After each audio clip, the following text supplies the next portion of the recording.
U'dhul ajira ajrahu, berikanlah, kata Rasulullah sallallahu alaihi wasallam. Al ajira buruh kita, karyawan kita. Ajir. Ajir artinya karyawan atau buruh, pembantu, sopir dan lain sebagainya. Ajrahu, upah mereka, berikan dia qabla an yajiffa 'araquhu, sebelum kering keringatnya. Ini cara yang disunahkan, cara yang diajarkan oleh baginda Rasulullah sallallahu alaihi wasallam. Wa u'limuhu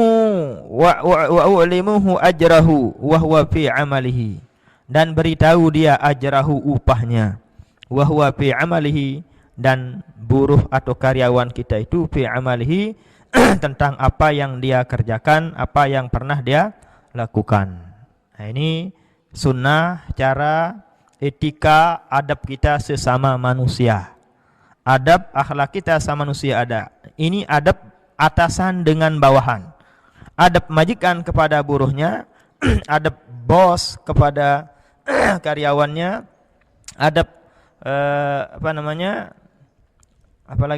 kafil kepada naibnya dan seterusnya.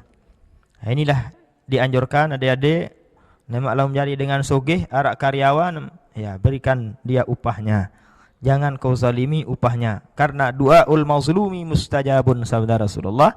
Doanya orang yang dizalimi itu sangat mustajab, tidak ditolak oleh Allah Subhanahu wa taala. Nah, ini tapi sekarang ini jarang terjadi seperti ini. Kita berikan upah kepada karyawan kita sebelum kering keringetnya. Kenapa? Ya, fenomena yang ada sekarang karena mereka tidak mau ambil uang, tidak mau ambil upah. Lemak bis kali-kali aneh katanya kan. Oh, enggak apa-apa itu. Yang penting kita selaku tempat orang kerja, selaku big boss, asal tawarkan dia. Apakah Anda mau ambil uang, ambil upah setelah kerja, atau mingguan, harian, bulanan, up to you. Terserah mana maunya. Asal kita tawarkan seperti itu. Ya. Kalau maunya per harian silahkan. Setelah saya kerja berikan dia. Atau mau mingguan silahkan, bulanan silahkan. Ini boleh saja. Jadi tidak wajib. Mesti harus kita berikan setelah dia kerja, tergantung kesepakatan antara big boss dengan anak buahnya. Ini supaya tidak salah paham tentang hadis ini. Tapi sunatnya, anjurannya tetap kita berikan upah itu setelah mereka kerja. Setelah kerja ini kan luas ini ya. Orang selesai kerja kan tidak tentu itu. Ada orang yang dikontrak 2 tahun. Berarti selesai kerjanya kapan? Tahun yang keduanya. Oleh sebab itu sebabnya secara bahasa sederhana saya bahasakan bahwa tergantung kesepakatan kita. Apakah Anda mau diberi upah per hari atau per minggu, per bulan, terserah. Itu yang ada sekarang kan. Ini fenomena yang ada di masyarakat di bawah sekarang, bahwa orang itu terkadang tidak menerima upah. Terkadang sekali setahun dia menerima upah, gajinya, buruhnya dan lain sebagainya. Demikian juga wa'alimu ajrahu, beritahu dia upahnya. Oh Anda, saya pekerjakan Anda menjadi jual pulsa. Tapi gaji Anda kita sistem prosentase. Kalau laku pulsa 1 juta, gajinya Anda 100.000. Terserahlah. Itu tergantung kesepakatan antara si buruh dengan isi majikan. Anda saya pekerjakan nambah, tapi per hari misalnya 35.000 mangan ngenem. Atau 30 atau 40.000 mangkes. Ya. Atau terserah. Yang penting ada kesepakatan antara mereka berdua. Inilah maksudnya alimu ajrahu, beritahu mereka upahnya. Wa huwa fi amalihi, dalam apa yang mereka kerjakan. Jadi jangan dirahasiakan, piris me upaan lema. Jadi maksudnya ini adalah untuk menjaga penyesalan, ndak narak sakit angan laun. Memang kalau kita pikir syariat ini, agama kita ini tidak mengizinkan kepada kita dalam melaksanakan muamalah apapun, jangan ada salah satu di antara dua belah pihak yang merasa dirugikan. Itu aja intinya. Riba itu tidak boleh karena ada salah satu di antara dua pihak yang rugi. Apalagi yang tidak boleh? Begocek. Tahu namanya begocek? Taruhan, bertaruhan. Itu tidak boleh dia. Kenapa? Ada salah satu di antara dua pihak yang rugi nanti.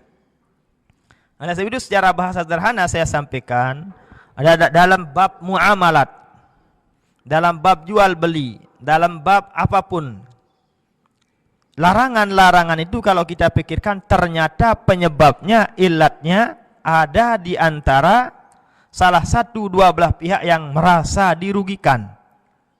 Contoh seperti yang tadi, begocek, taruhan, aneh pilih yang kepala DC, atau marak le ceritain lagu ni ya, elik mas bagik kena ceritain, sampai-sampai dengan bertaruhan saya jadi imam penyanyi berjumat ni. Ya. Katanya cerita ini konon namanya. Ini kalau istilah balagah namanya khobar ini.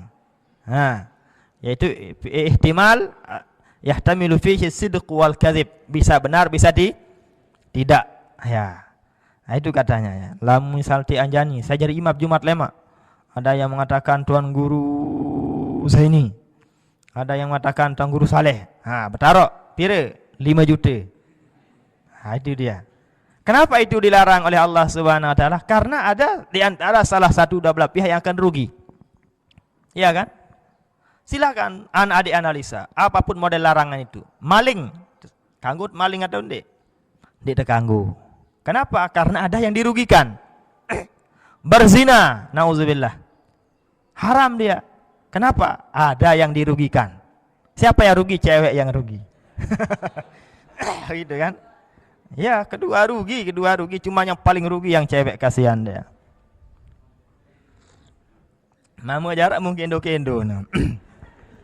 Maksud kita ndek sarugi lalu lah, kan begitu. Jadi oleh sebab itu ada ruginya, yang ceweknya terutama rugi. Kita juga rugi. Tapi dia yang paling rugi, masalah. Beban mental dia, beban moral dia. Masalah anak yang dia kandungi, siapa yang menjadi bapaknya. Kemana ini anak ini akan kena ending kepeng lemak. Siapa yang bertanggung jawab?